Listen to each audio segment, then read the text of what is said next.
মহান মে দিবস আজ। নারী শ্রমকে অর্থনৈতিক হিসেবে গণ্য করা না হলে আর্থিক ক্ষমতায়ন অসম্পূর্ণ থাকবে, অভিমত বিশিষ্টজনদের।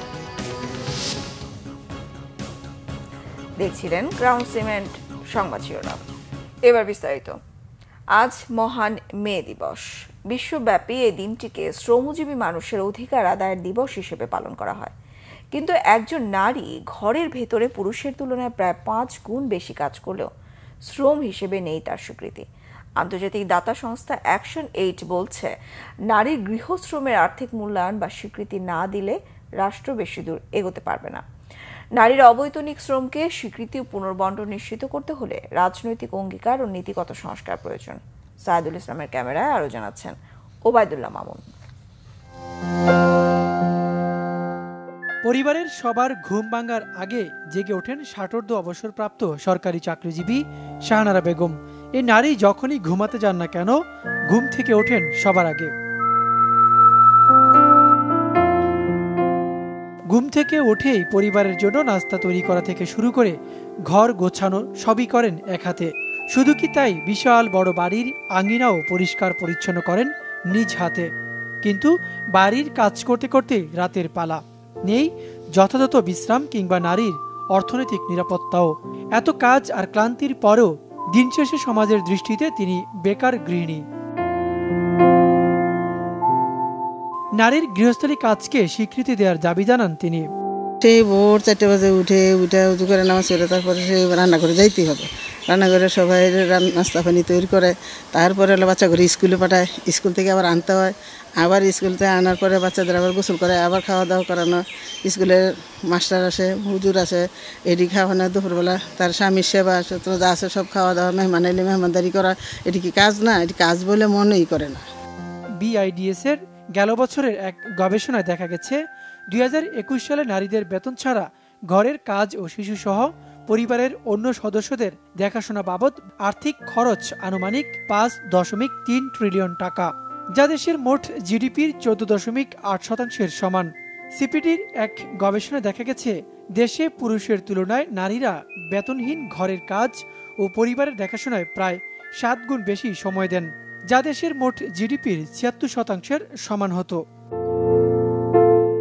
আন্তর্জাতিক উন্নয়ন সংস্থা অ্যাকশন এইড বলছে, নারীর শ্রমকে অর্থনৈতিক হিসেবে গণ্য না করা হলে নারীর আর্থিক ক্ষমতায়ন অসম্পূর্ণ থাকবে। দেশের অর্থনীতিতে এই শ্রম, এই অবদানটাকে স্বীকৃতি দিলে তখনই কিন্তু এইগুলোর হিসাব চলে আসবে। এত ঘন্টা কাজ করলে কি হতো, এত জিনিস এই কাজগুলো করলে কি হতো, এগুলো চলে আসবে, তাই না? তো সেই জায়গাটার জন্যই আমরা বারবার সামনে আসছি। নীতি নির্ধারক এবং রাজনীতিতে যারা আছেন তারা আনপেইড কেয়ার ওয়ার্কের জন্য অঙ্গীকার করবেন এবং আসলেও বাস্তবায়ন করবেন। সংস্থাটি বলছে, পুরুষতান্ত্রিক সমাজ ব্যবস্থায় নারীর কাজকে স্বাভাবিক হিসেবে বিবেচনা করা হয়, ফলে নারীর শ্রম থেকে যায় আর্থিক ও সামাজিক স্বীকৃতির বাইরে চলে আসে। ওবায়দুল্লাহ মামুন, বাংলা ভিশন, ঢাকা। বিশ্ববাজারে তৈরি পোশাকের প্রতিযোগিতা প্রযুক্তি নির্ভর হলেও সেই তুলনায় পিছিয়ে বাংলাদেশ। চীন, ভিয়েতনাম ও তুরস্কের মতো দেশ প্রিমিয়াম বাজার দখলে নিলেও এখনও কম দামের বেসিক পণ্যের রপ্তানির উপর নির্ভরশীল দেশের পোশাক খাত।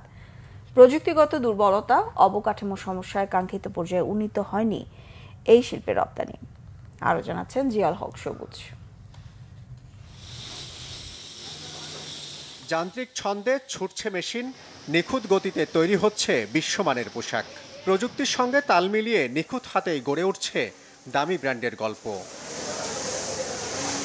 দেশে গড়ে ওঠা 250টি গ্রিন ফ্যাক্টরি সহ হাতে গোনা কয়েকটি পোশাক কারখানা বদলে গেছে প্রযুক্তির ছোঁয়ায়। এসব কারখানায় দক্ষতা আর নতুনত্বের মিশেলে তৈরি হচ্ছে বৈচিত্র্যময় পোশাক। যে অ্যাঞ্জেল বার্ডের আমাদের স্পেশাল একটা প্রোডাক্ট আমাদের এখান থেকে ডেভেলপ হয়েছে, ফার্স্ট অর্ডার। তো এটার হচ্ছে যে এই ডিভাইসটা আলাদা একটা ফাংশনটা হচ্ছে, এখানে একটা ডিভাইস আছে। আমরা প্রথম যখন করছি তখন ছিল ব্যাটারি সিস্টেম, এখন মোবাইলের কেবলই অ্যাড করছে। এটা হচ্ছে শীতের দিনে আপনি গায়ে দিলে আপনার ব্যাক সাইডটা গরম রাখবে, সবসময় গরম রাখবে। এটা হচ্ছে এই স্টাইলের স্পেশালিটি। বিশ্ববাজারে রপ্তানিতে দ্বিতীয় অবস্থানে থাকলেও চীন ও ভিয়েতনামের তুলনায় এখনও অনেকটাই পিছিয়ে বাংলাদেশ। উচ্চ মূল্যের পোশাক রপ্তানিতে বিশ্ববাজারে অংশীদারিত্বে আটকে আছে 15%-এর মধ্যে। পোশাকের ইউনিট প্রতি গড় দামের প্রতিযোগিতাতেও পিছিয়ে বাংলাদেশ। কারণ হচ্ছে এটার জন্য যে ইনফ্রাস্ট্রাকচার দরকার, যে ধরনের টেকনোলজি দরকার, এটা আমাদের দেশে গড়ে ওঠেনি। আপনি যদি একটা স্যুট ফ্যাক্টরি করতে চান, আপনাকে এখানে অনেক হেভি ইনভেস্টমেন্টের প্রয়োজন হবে, টেকনোলজির প্রয়োজন হবে, স্কিল অপারেটর এবং স্কিল ম্যানেজমেন্টের প্রয়োজন হবে।